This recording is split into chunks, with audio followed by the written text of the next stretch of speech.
It is 9 o'clock on May the 4th, 2020, and this is the Commissioners Court of Kerr County is in session for a special meeting today. And the first item on the agenda is about cell phones. We have two cell phones up here, one for the people to call in, which is 792-6161, and it is up here to receive those calls. We have another phone up here that we have the county attorney present by phone, and we have another phone, my personal phone, that may go off, and if it does, I'm going to excuse myself and step out. I have an important call I need to take, and Commissioner Letts will take over and preside over the court at that time. Next item on the agenda is public input. And so any of you out there, I know we had some people that were interested in calling in. This is your opportunity to call in and offer us whatever input you would like. I have the 792-6161 number here if anybody wants to call in. I'm going to leave that here for the time being, and let's start with Commissioner's comments, and then if anybody calls in, we'll interrupt to take the input. So, let me describe for everybody what you're seeing here. Commissioners Court is trying to observe the governor's executive order of social distancing of at least 6 feet. You'll see we have Commissioner 4 and Commissioner 1 down at the tables here in front of the dais, and we have Commissioners 3 and 2 up at the dais with me. And what we're trying to do is to maintain 6 feet social distancing. Out in the courtroom, if you could see them, we do have a couple of visitors here and other people, and the chairs are stacked and spread about 6 feet apart, and they're sitting 6 feet apart out there. So we are observing all the social distancing requirements. So with that, why don't we start down at the tables first and start with Commissioner 1, Commissioner Ballou. Anything to report? No, sir. Okay, and Commissioner 4, Commissioner Harris. It's good to see people going back to the restaurants and everything, even opening them up. Some of the reports are it's still they were top heavy with the to-go orders and what have you. So at least it's good to see some business get back going all around the county. Good. Commissioner Moser. I was down at Flat Rock Park a couple of times this past weekend, and a lot of people down there. They seem to be social distancing to a great extent, but a large number of people utilized in the park, which is really good. My only comment is that we've gone from being a fairly wet year to an extremely dry year very quickly, so people need to be careful with fires. Anyone burning brush, it's not quite like it was a month ago, and hopefully we'll get some rain before long. Or really even a week ago. A week ago. I mowed the lawn yesterday and it was all dust. The only thing I would offer is that I'm still wearing a mask because two people have asked me to do that. One is my wife, who is in surgery this morning, which is the reason I'm going to take the call. And the other is the Lieutenant Governor, who strongly recommended that we wear masks. But it's not an order. This is all voluntary, and I'm doing this to protect other people. So, is there anyone that's called in for input? We haven't received a call yet. So let's go to item 1.1 on the agenda, which is to consider, discuss, and take appropriate action regarding the update, facility use, and other matters related to COVID-19. Deb Thomas. Morning, Judge. Morning, Commissioners. All right, this is Sit Rep or Situation Report number 8. This is the 8th week we've been into the COVID-19 reporting. The EOC activation level, the EOC stands for Emergency Operations Center. The Kerr County, City of Kerrville, and City of Ingram EOC is still activated. We're still operating at an increased readiness level, and Annex H, the Health and Medical Annex, is still in effect, and we're still in pandemic phase Plan 3. EOC is still operating with full staff, but we're continuing to work remotely again to honor the social distancing just like everybody else is. And the call center continues to be open for citizens needing information.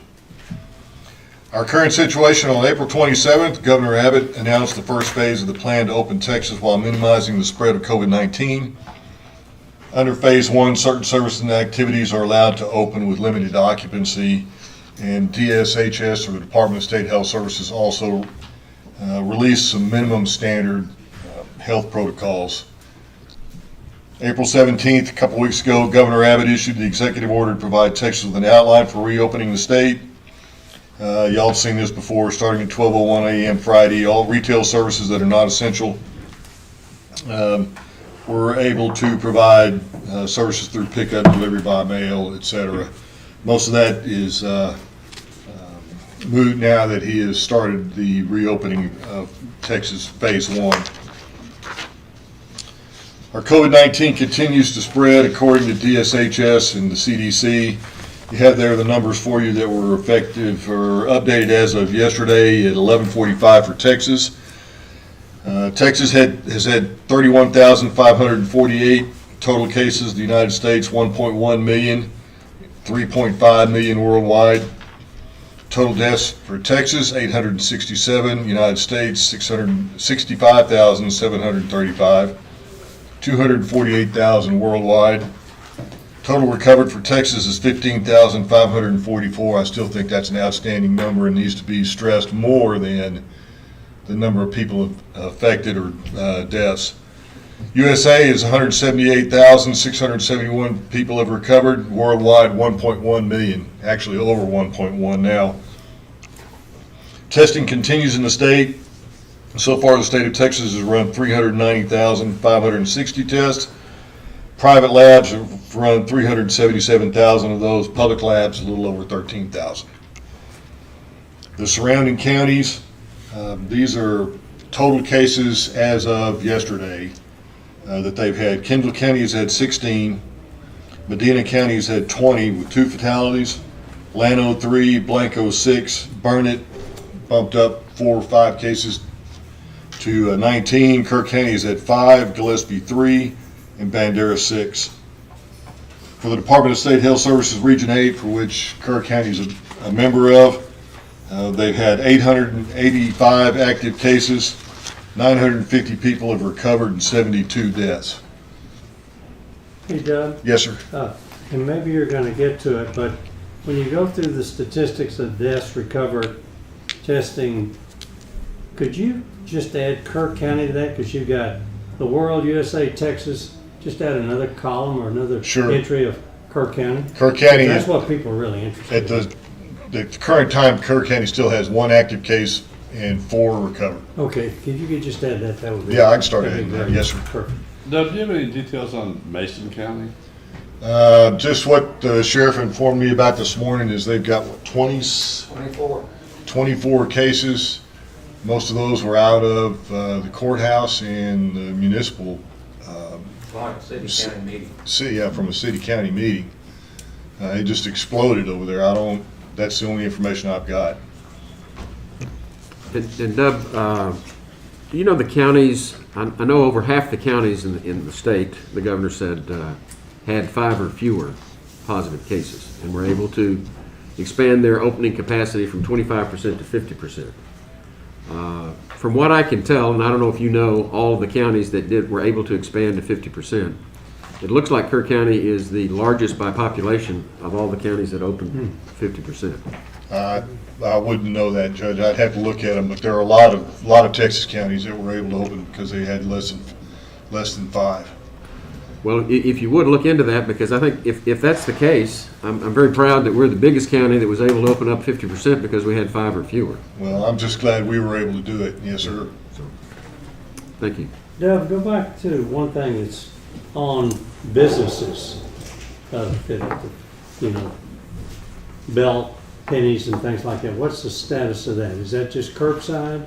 No, to my understanding is, Yeah.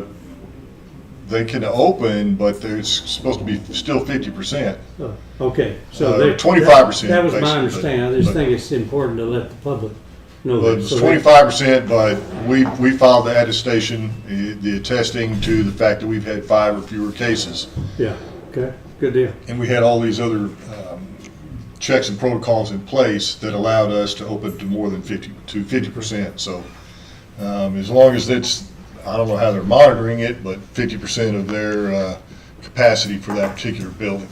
Okay, The thank you. fire marshal's capacity for a building would be a good. I think that's what the city's using That's as what the they fire use. marshal's capacity, yes, sir. And another thing that the public probably is not aware of, Dub, is that as of May 1, it's not just 5 active cases. You have to have, it is 5 active cases, not just 5 cases cumulative. Right, it's 5 active. Yeah. So it's now 5 active. Oh, okay. So we have 1 active That's at this correct. point. On that, one more question if I may. Out of the 5, 4 were travel related. Do we know anything about the 5th one, if that was travel related? All of ours are travel related. All travel related. All of ours are Okay, travel related. very good. And I think, I think that's a good thing to know, is that all 5 of those were travel related for us, and that we didn't have any community spread. If we had had community spread, our pandemic phase would have jumped to phase 4 instead of phase 3. Okay. And we would have been a little bit more restrictive. Our operational priorities, public safety, again, is the top priority. We're continue to provide timely and accurate information to the public concerning the spread of the virus and ways to avoid becoming infected. Continue to work with the City of Kerrville Emergency Management, Kerrville Fire Department EMS, Peterson Regional Emergency Management, and Infection Control in developing tactics. PPE is still coming in. It's still coming in kind of slow. I continue to order it. Put in a couple of star requests last week for some additional PPE, being primarily vests and gloves. We have had some pushbacks came out that we've provided those for local nursing facilities, and local physicians or whoever has not been able to secure any additional PPE. Mobile testing at the Youth Event Center stopped on this past Friday. The numbers had been reduced enough to where Peterson Regional believes that they can continue to run mobile testing at their urgent care facility as well as Peterson Regional at the hospital. The numbers that you have there are incorrect. These are the numbers for last week. I was not able to reach anybody, my contact at Peterson Regional this morning, to get the numbers for last week. So they may still be accurate. I think they're pretty close. You probably add about 25 or 30 maybe to that number at the most. For the number, instead of 106, probably closer to 150 samples set off. And again, everything that I've been notified is all returned negative. On Saturday, May 2nd, mobile testing was conducted by Texas Military Forces at the Kroc Center from 9 a.m. to 5 p.m. 107 tests were conducted on individuals who contacted DSHS and made an appointment for that. You probably got a code red on Friday where I sent out the information about that testing. Texas Military Forces and Department of State Health Services had asked that we not advertise it until 48 hours out. So we sent out a code red on Friday with information on the mobile testing location, as well as information on how to sign up. There's a phone number as well as a website for people that were displaying some type of symptoms similar to the flu or COVID-19, where they could go to sign up, get an appointment, and get tested. Those test results are still pending at this time. I don't know what lab they sent them to, but I'm assuming the state lab, and hopefully we'll have those results tomorrow or the next day. And there were 107? 107 individuals were tested. That's a pretty high number. It's more than I expected. It's a lot more than I expected. I'm guessing anybody that had a sniffle or a cough was allowed to come in and get tested. So Doug, the screening now is going through a website? Because you said tests, and there's a screening that goes before the test. yes, they can call in if they're displaying some type of symptoms for COVID-19. They can call the phone number that was given out on the code red, and they'll basically do a screening over the phone, and then they'll get them an appointment. And that could explain the high number. Sure. A lot easier. Deb, I heard this morning that their mobile testing was going to be done in Comfort this week, today or tomorrow or something. And so I think people have to call 48 hours in advance and make an appointment. But same thing, tell them what the symptoms are. So it's the first time I've heard of mobile testing in the area, but Well, the Department of State Health Services and the governor's offices has ordered mobile testing to go around the state. And DSHS Region 8 has has listed certain dates that are going to be done for all the counties in Region 8 if we ask for it. So they're And so- apparently in Comfort this week. So they have a date for Comfort, Right. yes, sir. Unknown caller. Unknown caller. I'm sorry. Our public education and outreach, Peterson Regionals still has their line open for contacting the nurse. It's 896-4200, extension 1. If anybody believes that they may have been exposed to COVID-19 or displaying symptoms, they can call that number and talk to the nurse. Kerr County, City of Kerrville EOC has been established. Again, that number for frequently asked questions for folks, individuals that want to know about businesses that may still be closed or those types of things, 258-1111, continues to operate Monday through Friday from 8 a.m. to 5 p.m. Again, if they want to know about canceled local events, closed offices, schools, etc., those information's all kept at the call center. 87 COVID-19 related calls last week. Kerr County and the City of Kerrville websites continue to be updated with links to Peterson Regional, CDC, the Centers for Disease Control, and the Department of State Health Services websites with information on COVID-19, how people can keep themselves safe, and ways to neutralize any viruses or things like that, ways to keep clean. Established a list of recovery resources. We're continuing to update that as information comes in about folks that are able to provide assistance to local citizens for food, utilities, rental assistance, those types of things. This list is both contained on the Kerr County and the City of Kerrville website.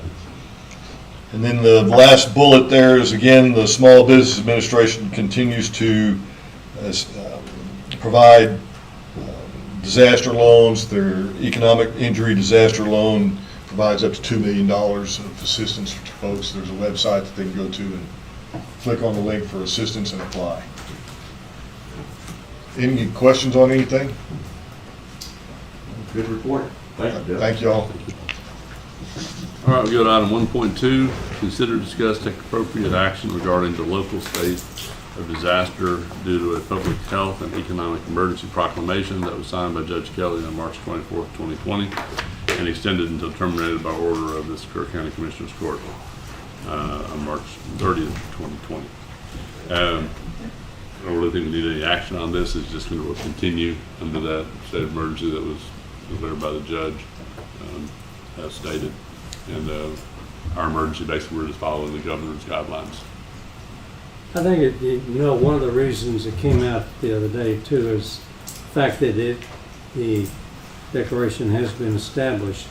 It enables, I think, some flexibility for us in the budget too. So it's a good thing to keep it in place. Okay.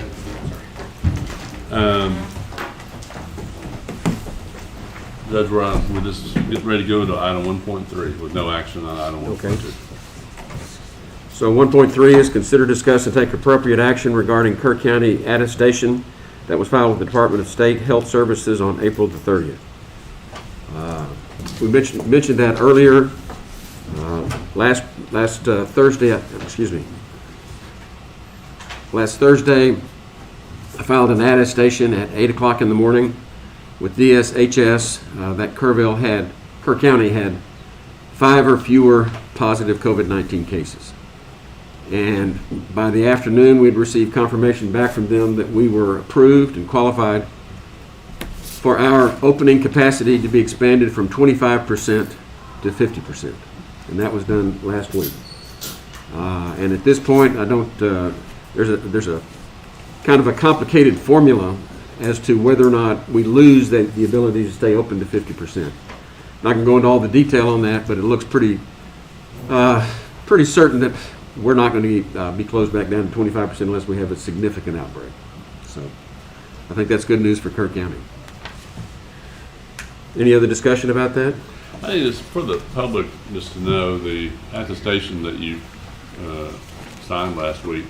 It's pretty broad into an analysis of what's going on in the county. It's not just a matter of just you said you decided to do it. There's a lot of kind of detailed documentation that went into that. Well, there was a questionnaire from DSHS that Dub worked with me to get the information on, and it includes a number of nursing homes, the jail facility that we have. It's a complicated matrix that they use to determine where we are with regard to the risk that we would be taking if we opened up.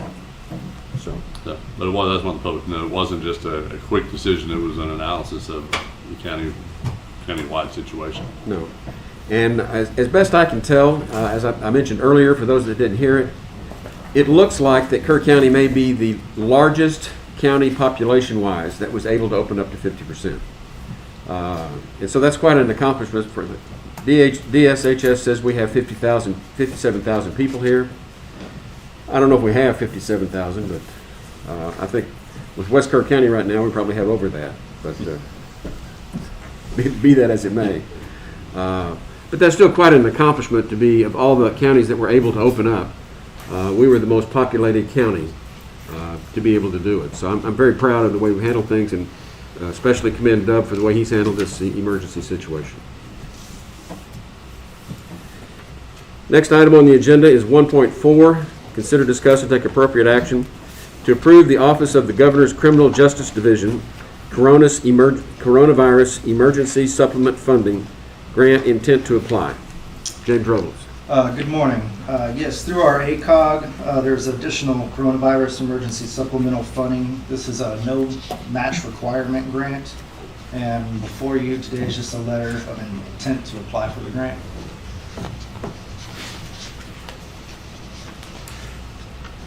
I'll make a motion that we approve the letter that we will file for the grant application. It's just a letter of intent to file Letter of a grant application. Second. Okay, motion's been made by Commissioner Letts, seconded by Commissioner Moser, to approve the filing of a letter of intent to apply for the grant for emergency supplemental funding. Any other discussion? What would it be for? Where would we apply them? Any monies? I don't know.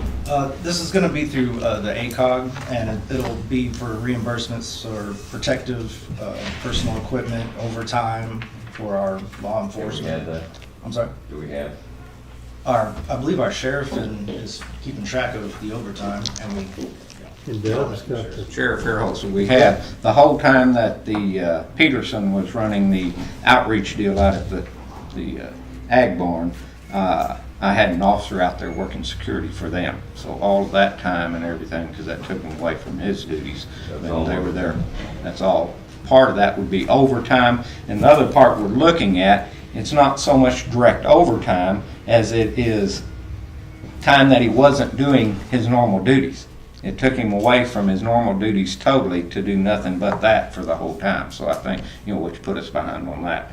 The other thing is we spent several thousands of dollars on disinfectant and that to help keep it out of the jail and out of our building.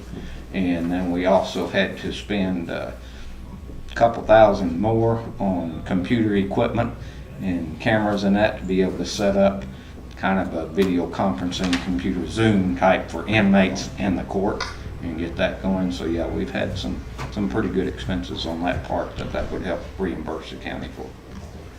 And Your Sheriff, knowledge, James? Sheriff, I'm sorry, go ahead. To your knowledge, I want to direct this to James.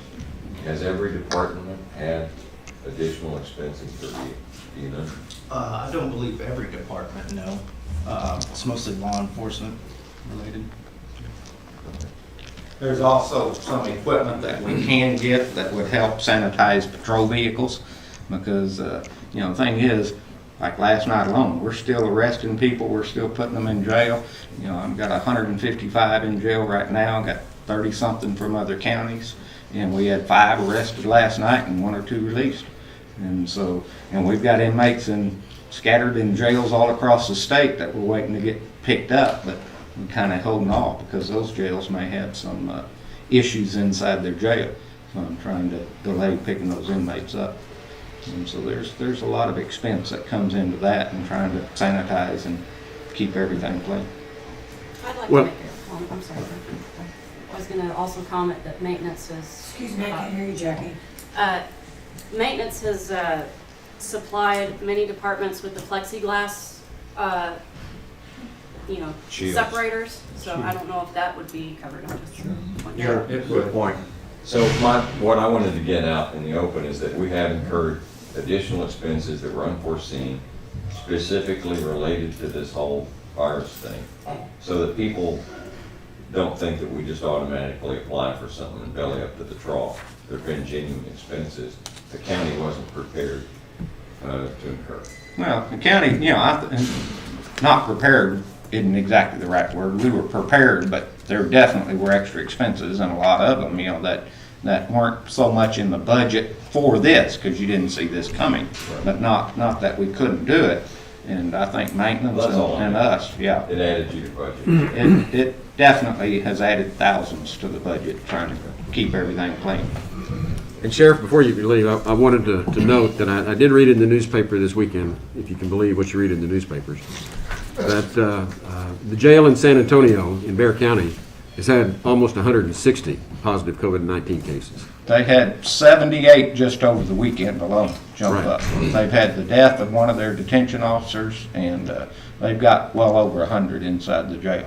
And that's one of the issues that, we're trying to keep from. You get it in the jail, you got serious issues. Right now, because I do get asked a lot of questions, and it is taxing on our employees. I've got one employee that, has some, a handicapped child, so that employee's gone on FMLA because they don't want to take it home to that child in case it spread. So we're having some manpower issues with that type of stuff. But such as anybody that comes into that building out there at all, whether you're in the administration part, inmate part, all get their temperature checked. Anybody coming into the jail get temperature and the questions asked as far as travel related or anything like that. If they're an inmate, they go into isolation immediately. If they cannot bond out immediately, they go into separation for 14 days, quarantine, which uses up all our separation cells. And of course at that, it takes extra manpower because that can also be a suicide issue when you put somebody by themselves for that long. But we've got to, I feel we're kind of extreme because if it does ever start in that jail, you'll have what happened to Bexar County. You can't get rid of it out of a jail. And we're disinfecting constantly everything. And so far, jail staff's been doing a remarkable job. But I wanted to make sure that the public understood that our jail has 0 positive cases. You're doing We a have 0 commendable and job. haven't had any and don't intend to. Well, one of the things you did, Sheriff, was not bring in prisoners, inmates from other counties when this began. So that's not an additional expense, but it's a reduction in revenue. I don't think that will be applicable for the claim, for the application, for the grant. Right, But yeah. it's going to be an impact to the It's- county. It's a budget. pretty major impact. I mean, Right. we didn't totally quit housing. Like I said, we have about 35 now, okay? We were up to almost 80, and that's 80 at $50 a day per inmate, right? So I cut off immediately bringing in any more from other counties just because of the spread of it. We didn't get rid of the ones we had, so gradually they picked up ones here or there. And, I mean, I'll be honest, we had 2 that were released to another county, and then ICE picked them up from that county, and about 20 days later, both of them tested positive in an ICE facility, okay? But they were too far out to have gotten it from our facility, and we didn't have it. So it's been a shuffling match in trying to make sure we don't get it in there. Good job. Okay, back to our agenda item, which is what, 1.4, has to do with the letter of intent.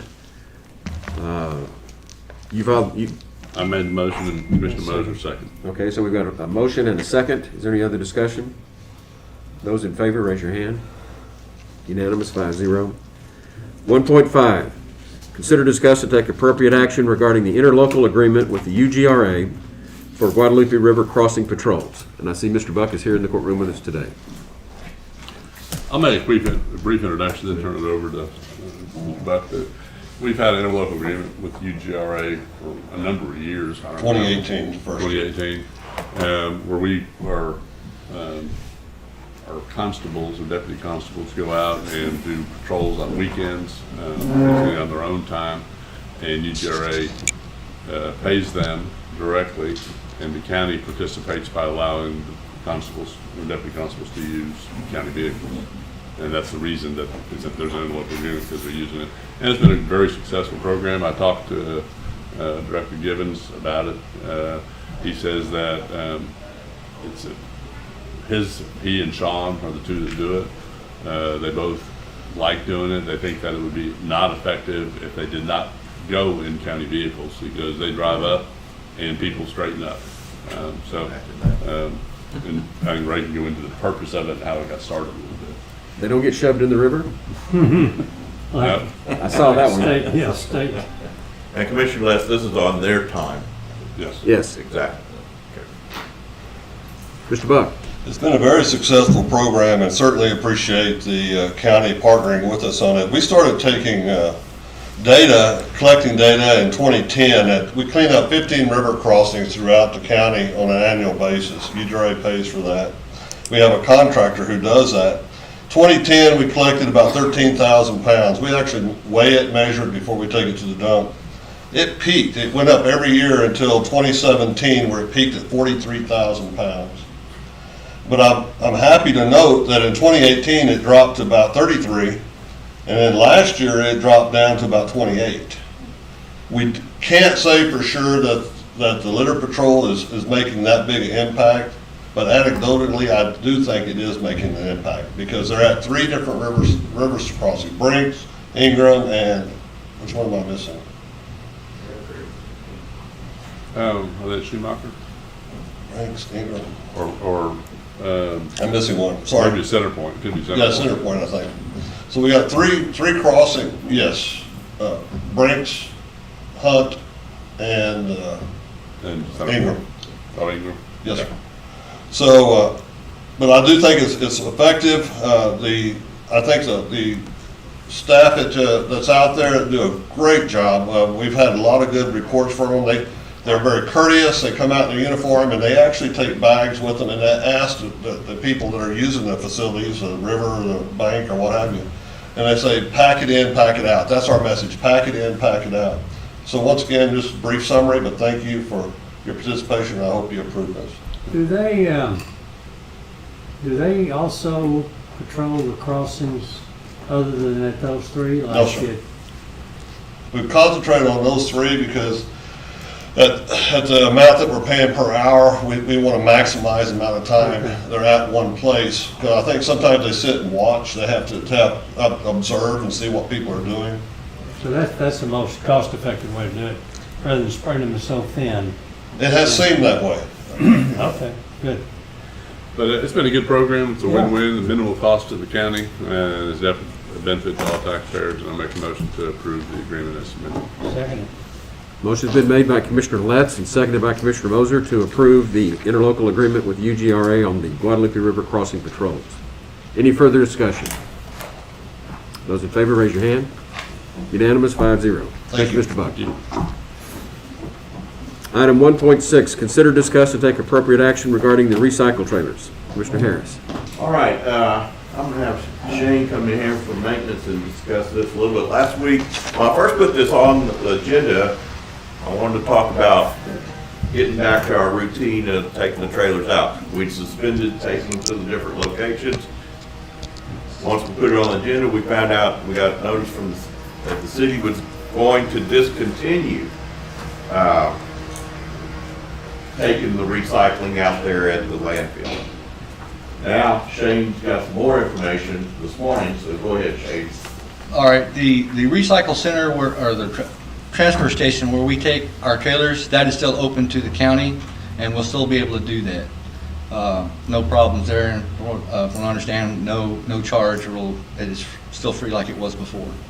So people will not be able to take it out there individually, but the county will be able to take our trailers out there. Yes, That's yes, sir. correct. That, is there anything that we can do, like I mentioned in the last court meeting, I think there were 8 or 10 dumpsters there where people did take the recycling, not using the trailers, and they were totally full of, flattened cardboard, plastic bottles, all the recyclable stuff, not including glass. it seems to me like there's something we could do with, since the county's used it that much, something we could do with the city to enable people to still utilize that. Because a lot of people just don't use the trailers, but they do use those dumpsters. And the trailers are full also. So the trailer's gonna be really full. Yeah, well, one thing that Shane and I discussed this morning is getting back on our routine, but maybe since Republic is still gonna take care of the city for recycling, maybe taking that one tray that we left there at the maintenance 24/7, maybe going out to the outlying areas like Center Point and Hunt and Turtle Creek and not having it there. So using the 2 trailers that we do have out and about more often. Because I know Jody and I have gotten quite a few calls in the last few days, last week, from especially Hunt people out there. They're recyclers, and I'm getting calls. Their garages are full. They're ready to do something with it. Well, So- the message being wherever they're from. Sure. We don't know where they're from. Right. But we do know that 8 dumpsters are filled, okay? And that they're really utilized. I use those myself all the time. And I've never been there by myself. There's always multiple cars there recycling. So I think we should contact the city, okay? And see what it would take for them to keep those dumpsters open for since they're taking our trailers, why can't we just have people still go in there and put them in the dumpster? I'm sure it's costing the city some funds, but it may be something we can work in agreement with the city to do. Well, I'm not understanding that. Are you saying we would take over their dumpsters? No, I'm saying right now they provide the service. They don't charge us for it. Maybe it's an expense that they're trying to reduce. So what is that expense and what could the county do to offset that expense or to enable those dumpsters at the at the landfill to remain open for county residents? It is an expense, and then Yeah. City Manager McDaniel sent me an email. I think it's $60,000 a year that they're trying to put out of the budget. Yes, sir. Okay, I thought it was probably a budget thing, so Right. $60,000 a year. Okay, so I think I'd like for us to, I don't know if it's in the form of a motion, I'd be happy to interact Explore. with the city and see what we might do, or, and bring that back to Commissioner's Court. I think the part of the issue also is a lack of demand for the recycled product. Yeah, Is that's that it. is part of this No whole. ROI. Well, it is, that's what, And we really need to get to meet with Republic and find out, is this stuff going to the landfill or is it going to be recycled? Well, I called them and I asked, my concern was for people in the county to be able to bring the recycling materials in. If we weren't gonna be able to use the trailers, I wasn't sure what the situation was. And they said that people can bring the recycling materials, that's gonna be stopped as of next Saturday. So through next Saturday, you can take your stuff to the dump. After that, you can't take it. And there's no market for them. There's no market for recyclables. So Well, that where's it doesn't gonna make end up? I don't know. it doesn't make a lot of sense since they're picking it up all over the city, recyclable material, taking that there. They're taking our trailers. So let's just say that that's 80% of what they get. So they're saying 20% we're not gonna do, okay? So you can't say that it's, and I'm sure the value has gone down. Well, you don't know where it's gonna end up, is my point. Yeah. You don't know where it's going. That's a separate subject. We separate the Not variables. really, if there's Right no now, we're return. talking about it must be they're keeping the recycling service available to everybody in the city. They're keeping it available to people in the county who put it in a trailer. That's a fact. Where it goes, I don't know, okay? Now, there's an additional 8 dumpsters out there, falls in the same category. We don't know where it goes either. It goes the same place the other stuff goes. I asked somebody in the city one time, do you really recycle that material? I asked them that 6 months ago, because we don't separate. And they said, oh yeah, it goes down and gets recycled and sold. But anyway, I think it's I'd be happy to contact the city and see what it takes for us to keep those small portions still open, other than just the trailers. My point is though that if it's not really recycling, That's right. what's the point? Then we're just trash men. We're just subsidizing certain kinds of trash. Right. If it's really being recycled, that's one thing, but if it's not really being recycled, I'm not in favor of doing it. Well, let's look at the trailers then, okay? Let's shut down the trailers. Because it's the same argument. If it's not, if nothing's being recycled, Right. I agree with you. Okay, I agree perfect. with. And based on what I Yeah, heard, I agree with that, right. based on what I heard, it sounds like, and I have one more person to call, but it sounds like Republic is really not interested in recycling. Right. That's the deal. If you think you're recycling and then it goes to the landfill anyway, Well, then we And can, we just became what Commissioner West Yes. said, we're the trash man, and we're paying extra money for that. yeah, exactly. Yeah, well, I will then I agree with that, okay? defer to Commissioner Baloo and let him continue running his traps and figure out Right. what's going on. Go for it. And then we can, if that's the case, then we'll just eliminate our trailers too. So Save it a may lot of not money. be, but we'll find Right, out. we'll find out. Well, let's hope not, but we'll No, wait and but, see well, what. don't say hope not. If he finds out that it's not being recycled, that's an expense we don't need. Exactly. But let's hope that it is Yeah. being recycled. That's what I mean. Then we'll go back to the dumpsters. Right. So we'll pass on this and continue our suspension of the recycling trailers, I assume, and wait to hear from Commissioner Blue. I didn't ask, I wanted to ask you if you talked to anybody at Republic. I did. I talked to him just this morning. What's the guy's name? I have his name available. Barry Lovelace. Yes, very low. And now I'll add some other stuff to it. Some of the reason why they're cutting back on it is one is the overall cost. From what I'm understanding, I'm getting educated on this also, is that a lot of this recycle, it is being sent overseas to be processed. And a lot of these countries are where it's going, they're scaling that back. They don't want it, or no, they're not dealing with it anymore. So that's, if we keep recycling or taking all this recycle, we don't have any place to take it anyhow, because it's not being shipped to where it's to be reprocessed or whatever. So that was where, well, another reason for them to scale all this back. A lot of recycle companies or recycle is being scaled back because of that. So this is just not just a Kirk County problem. Okay? Well, the one thing that I would point out is that recycling is not a constitutionally or statutorily mandated duty of the county. It's something that we do voluntarily because it's a good work. And I just want to go on the record for that. Good point. Okay. Okay, item 1.7, consider, discuss, or take appropriate action to reconsider court order number 38042, which closed playgrounds in the Flat Rock Park and Lions Park. Commissioner Harris. Yes, I visited with Commissioner Mosher last week because we were kind of together on this when we suspended the use of the playground equipment, and we're trying to get back towards normal, and I think it's time to maybe rescind that court order and go back and I think people are going to do as much as they're going to do. We've been dealing with this Wuhan virus for a while, and people are they're ready. They know how to take care of themselves. I think it ought to be an individual responsibility to take care of yourself. If your immune system is weak, then stay home or whatever. If you're worried about your kids, worry about them.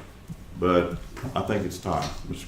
Commissioner Mosher, what do you think? No, I agree. As a matter of fact, Well, I you'll move make that the we motion, I'll rescind second it. Okay, I move that we rescind that court order, which is number 38042, and allow the playgrounds to be used again. And I'll second that, and I'll make a comment. Like I said, this weekend there were a lot of people in the park, they're utilizing it. I think the children need to have access to that playground equipment. It's used a lot, not overly used, but and I think the statistics show from the medical group that the children are less susceptible or being able to accommodate COVID virus. And it's not anything that the adults really interact with in the playground equipment. It's just the kids. And believe it or not, one of the things that they use a lot out there is just the sand, okay? So the sand is roped off. So I think it's the right move in the right direction. And since this county is, all of our COVID issues have been related to travel, I think it's the right thing to do. Any other discussion? Okay, the motion's been made by Commissioner Harris, seconded by Commissioner Moser to rescind court order 38042, which closed the playgrounds at Flat Rock Park and Lions Park. Those in favor, raise your hand. Unanimous, 5-0. 1.8, consider, discuss, and take appropriate action to address the reopening of departments within the county government. Commissioner Harris. Well, much like the playground equipment, I think we need to be pointing towards normal again. And that includes the county government, our departments, and what have you. And I thought all five of us need to start discussing that, where we go from here. Bring back maintenance to full staff and some of our others. And again, we can practice social distancing and stuff, but we need to get back to normal from here on forward, in my opinion. I agree. I think that the key is the social distancing, and we do have certain departments, one, animal control, which makes that very, very difficult. And I talked with Reagan last week, and I said, start trying to get back to normal, but you have a unique situation where animal control officers are in a room where you can't get 6 feet apart. Right.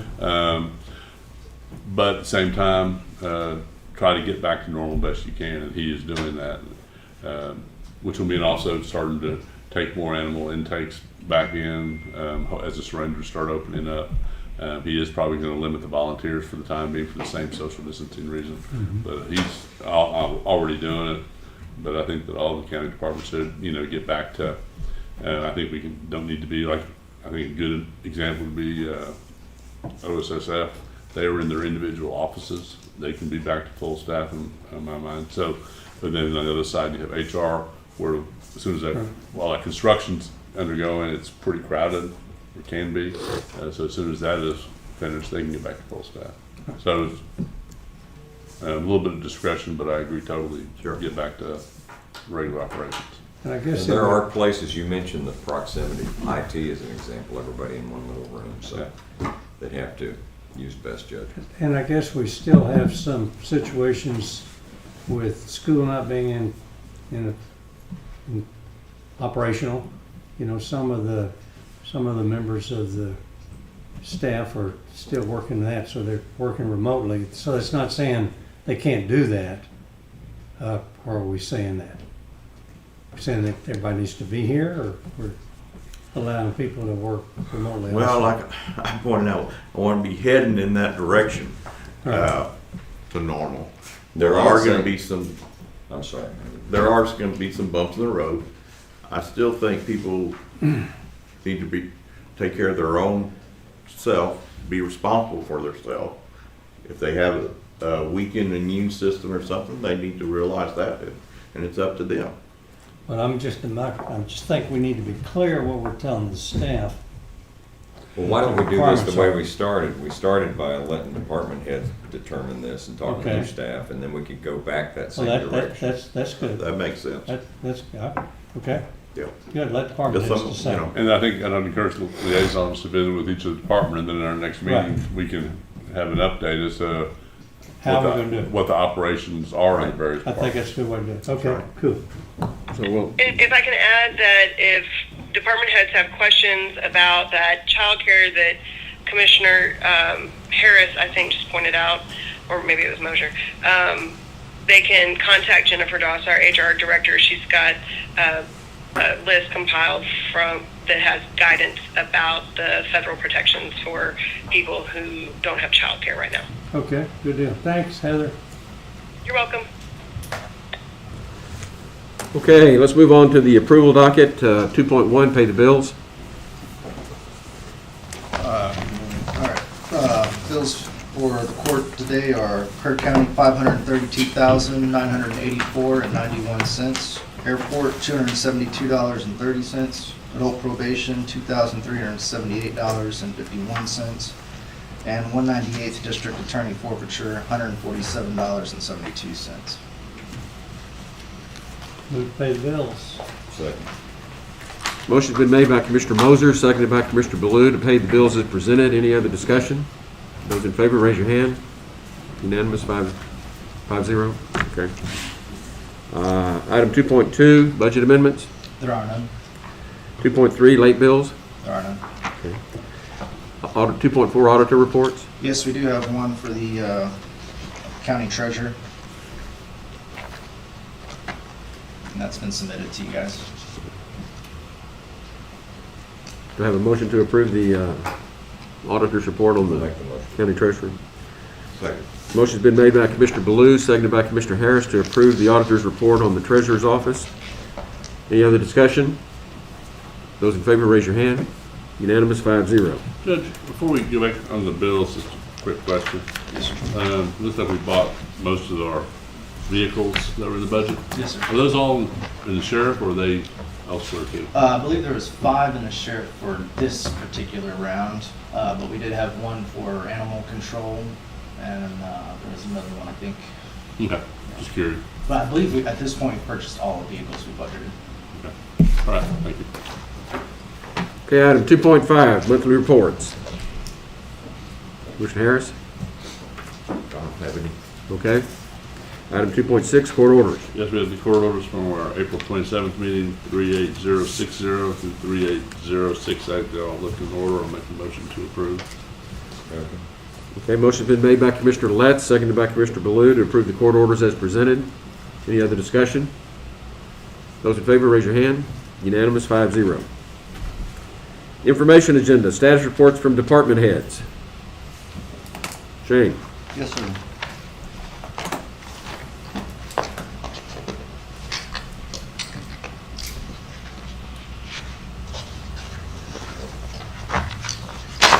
Okay, this is some more update on, maybe some more, we have been building these, I call them COVID shields for all the offices.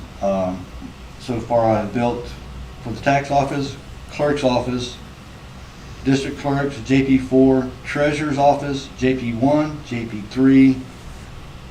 Currently working on road and bridge to finish theirs up. And I've spent $1,268.74 on plexiglass, $454.55 on the 1x2s, the boards to make the frame and whatnot, for a total of $1,723.29 for specifically for the COVID response. Now, I do have some other expenses maybe for, more cleaning products that above and beyond what we normally do, but I still have more of that coming in because it's on back order. We haven't been charged for it yet. And that's what I have for that. And like I say, we are getting supplies as we need them to sanitize the courthouse, and we do have masks at the moment.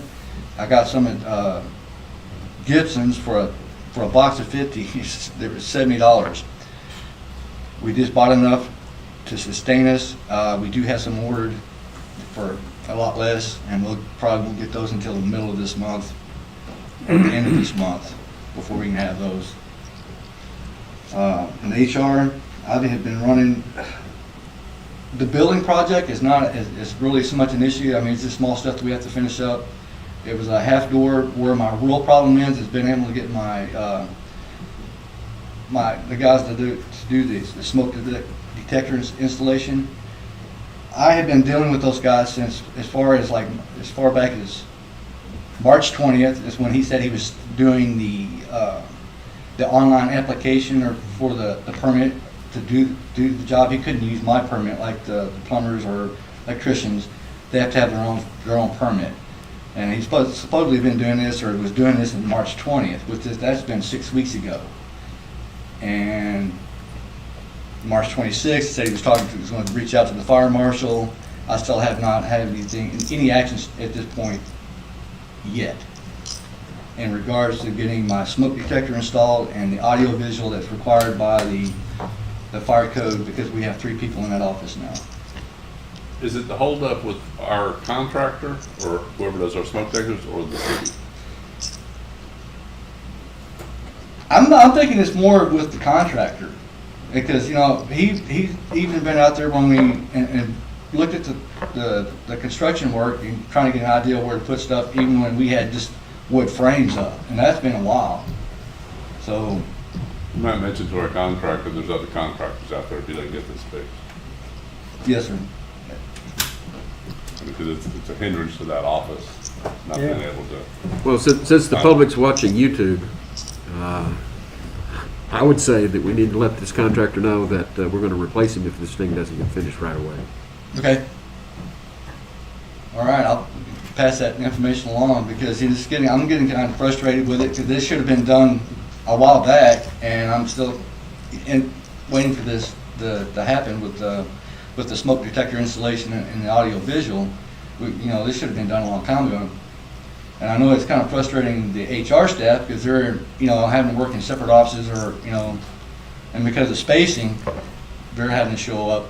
Well, Mr. Evans, I'd like you to come back next week and report on the status of this. I'm not going to ask the name of that contractor today, but if it's not, we don't have progress this next week, I am going to ask you to tell me his name next week. Okay? Yes, I have a question. The contractor was selected. I don't think the court selected the contractor, did we? No. You selected. Well, So where I'm going with that, you've got the authority to do what you need to do. You don't need to have the court take action. But this is, I'm guessing this is a question, it's the same contractor that handles our fire detectors, correct? yes, sir, they do the biannual inspections on it. Also, they did the recent, in 2000, or the last fire alarm upgrading. They're the contractors that did the work.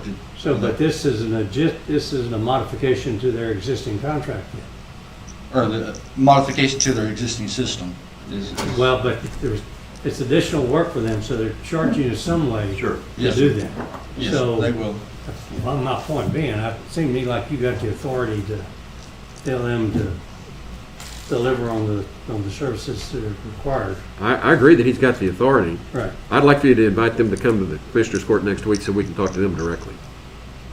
Find out what the problem is. Okay. If it's not fixed. If it's not done. Yeah. And I think the other issue that I visited is when the air conditioning motor got hot, caught a fire, whatever you want to say it did, that smoke detector in that room did not go off. That's correct. And was a sensitivity issue, and that's a concern to me. That's what I was gonna say, that's a concern, because we evacuated the entire courthouse, but the smoke alarm never went off, and should have.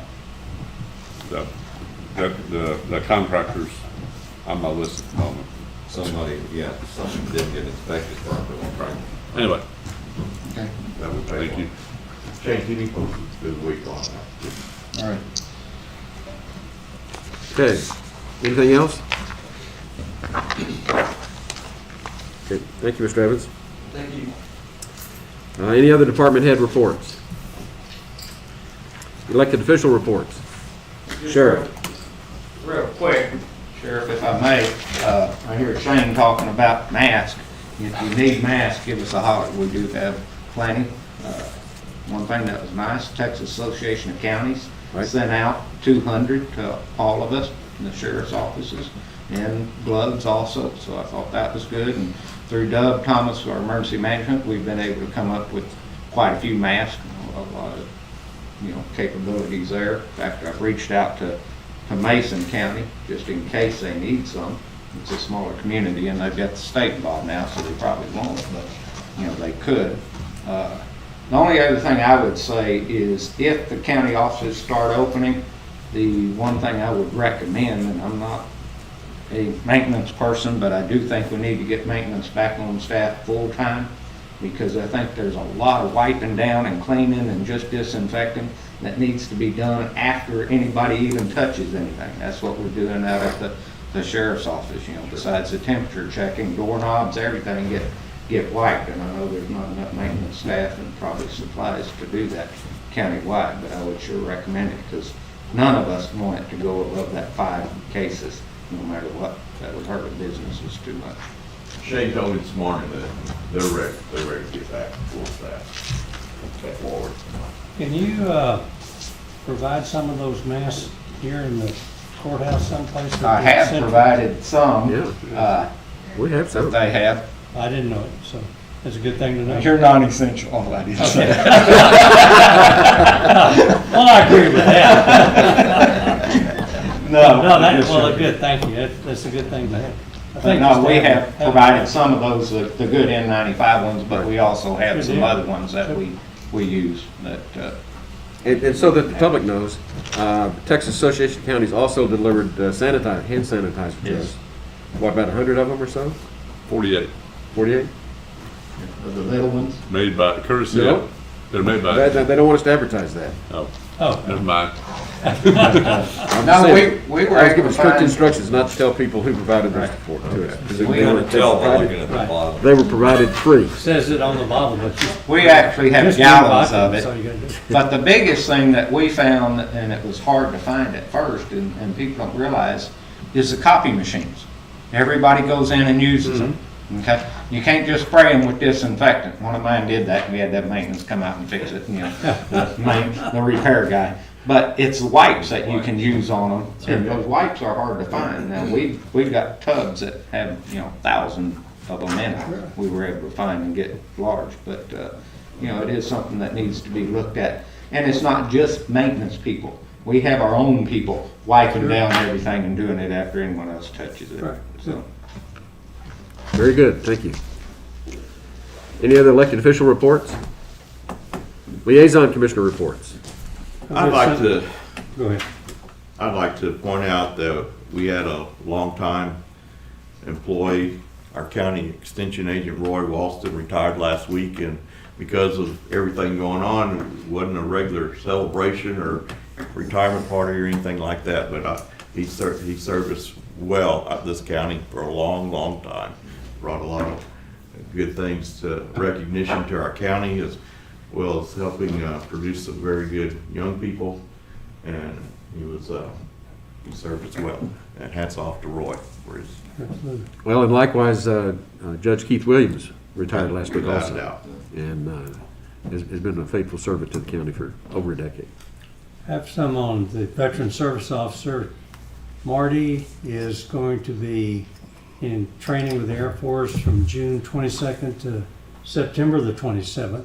So that's 3 months that she will be out. I think she's got everything coordinated with Jenna. So I'll meet with them this week with HR and make sure everything is knowing them, though they've got it all squared away, but just to make sure.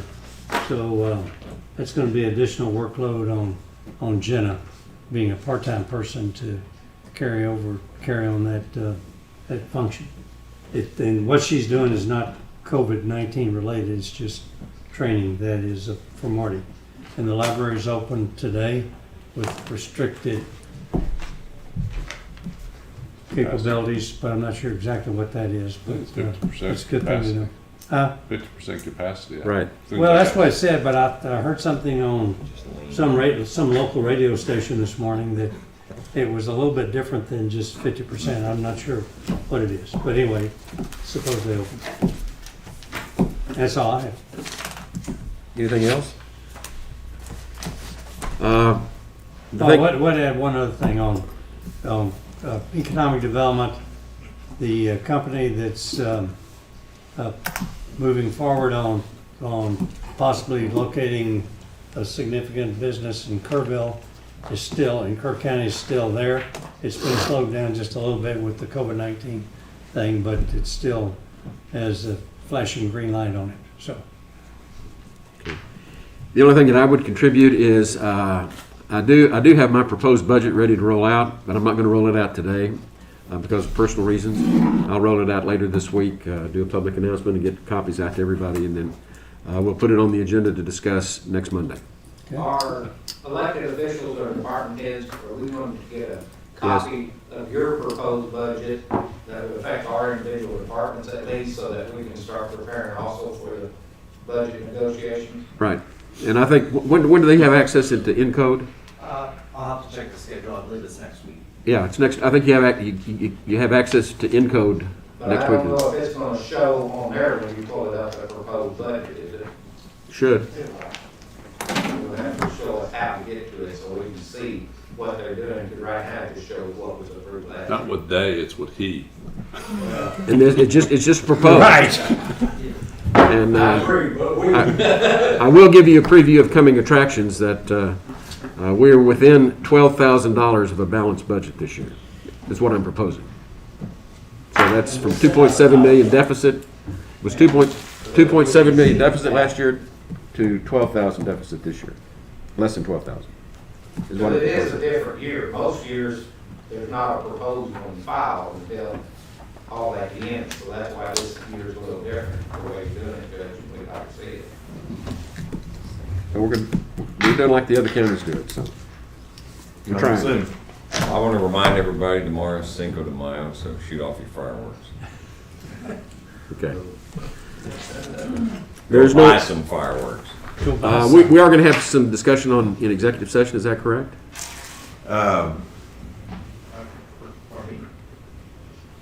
No, I'm looking at Commissioner Harris. I don't think so. Okay, so we'll pass on that? So there being no executive session items, is there any other business before the court today? If not, court is adjourned.